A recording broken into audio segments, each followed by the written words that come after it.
I worked it out. This is my 23rd appearance on Loose Women. Is it? And how long has it been going? About 25 years. Yeah, can you believe that? Wow. It's great. So a lot of people are intimidated, though, when they come out. But because I've known you all for years, you come out, it's like sitting with your aunties. It's lovely. You used to be your girlfriends, now it's your aunties. It's great. Thanks for having me on. It's lovely to be here. It's a pleasure. Yeah, it's great. It's always great to have you on. And you've literally just finished that incredible show. One gig on Saturday night, London Palladium, myself, Brian, Shane, I think you know Shane, and Bradley, and it was just... Brad's been talking about doing this for about 10 years. It's sold out, didn't it? It's sold out in a couple of days. What Is this because Bradley Walsh hasn't got much work at the minute? It's because he's got nothing else to do. Nothing else to do. But And are you going to take that on the road eventually? Well, hopefully. We've got a meeting next week, so we're just going to see how it goes. But So give us a bit of an insight into what it was. Basically, he just phoned up and said, anybody working on the 30th, I've been offered the Palladium, do you want to do it? And we all just... Because he said one day one of us is not going to be here. So, and we've known each other, we've been mates for about 40 years now.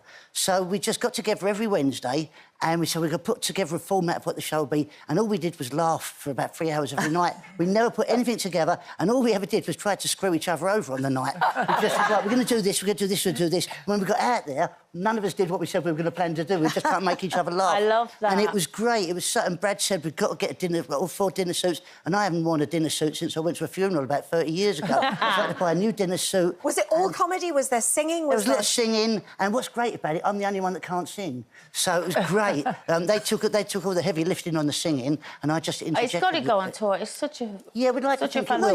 You won the Masked Singer, though. Yeah, I did, but it's only because they didn't know it was me. I was a toilet. Who's not going to vote for a toilet?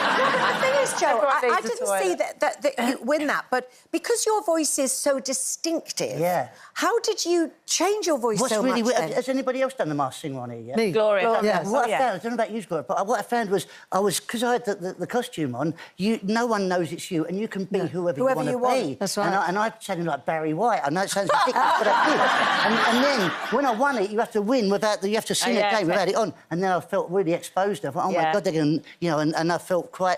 and you won it. That's fantastic. Yeah, it's a great show to do, Yeah, but I was a toilet. It's easy to win as a toilet. Everyone goes for a toilet.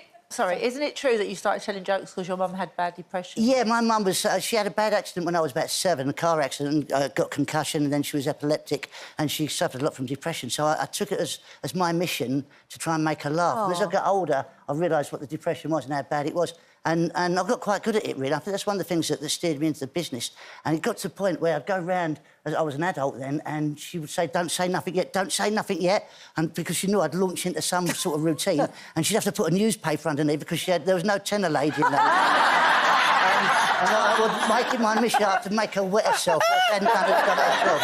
And she did, invariably, all the time. Oh, that's lovely. Yeah, it's great. You told me what... Sorry, Gloria. I was just going to say, were you listening to our chat about an afterlife? Did you believe in an afterlife? I listened to it. Today's been the most eclectic... Hasn't it? You've gone from affairs to what's his name? In the Nicolas womb. Cage in the womb. In the womb. And Too Much Sugar, Sarah Jessica. But it's been amazing, right? But you must believe in the afterlife a bit because you live in a haunted house. Yeah, I do live in a haunted house. Strange enough, because when I bought the house, I live in Norfolk. It's about 500 years old. And when I bought it, I said to the lady, is it haunted? She went, no, not at all. And once I moved in, she said, have you seen my ghost yet? I said, you said it wasn't haunted. And she went, well, I'm not going to tell a prospective buyer. What have you seen? Well, I haven't seen... She said there was a German fighter pilot, because in Norfolk, a lot of planes crashed during the Second World War there, and this German fighter pilot used to sit with her every night and talk to her.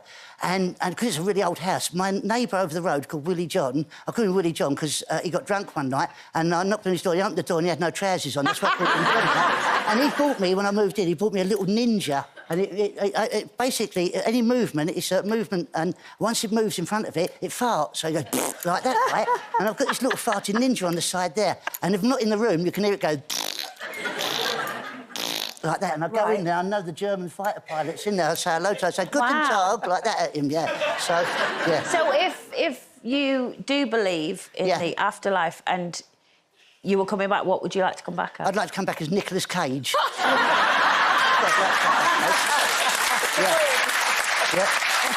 always remember, you said the best exit line when you were in I'm a Celebrity, and I've quoted it before, and Joe said...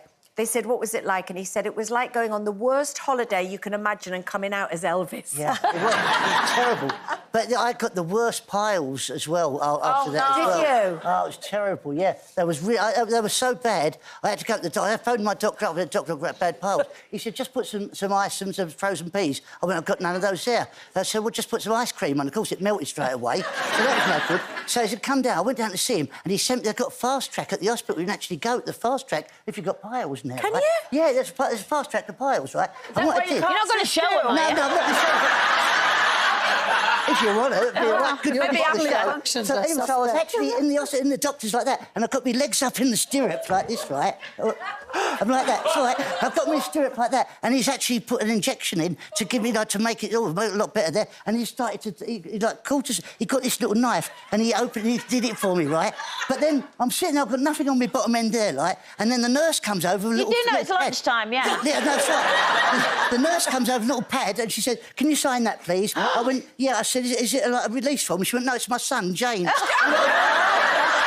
before we go, before we run out of time, we have to discuss the real reason you're here, which is you're going back on tour. Oh, yeah, I'll go back on tour. I forgot about that. Yeah, What's I it am. called, Yeah. your tour? It's called 40 Years of Cack. 40, because it is... Brilliant. Yeah, it's 40 years, because I've been doing it 40 years, and it is cack. And people take it too serious. I just love doing it. I think after the COVID years, for that 2 years, when he got taken away, I was just a bloke at home with his piles in his pants. And so now, when I get a job that comes in, I don't ask how much it is. I say, do I want to do that? And I missed it so bad. I don't know, you must have felt, but when it's taken away from you like that... and you realise how much you love it. Yeah, and it defines who I am. If I'm not doing that, who am I? What is my purpose? And so to It's get just out you there- and Willie John in your piles, isn't it? Yeah. What a team that is, isn't So when it? do you start? I start next week in Hoddesdon.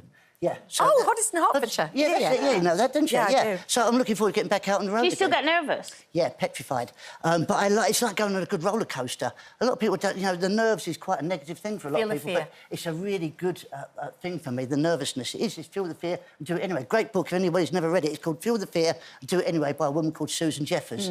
And it makes you just... Do you know it? No, I don't know it, but I'm just panicking because you won't come up for breath. Oh, no, I know. But, I have to say... Well, I'm panicking. Thanks so much, Joe Pasquale, everyone.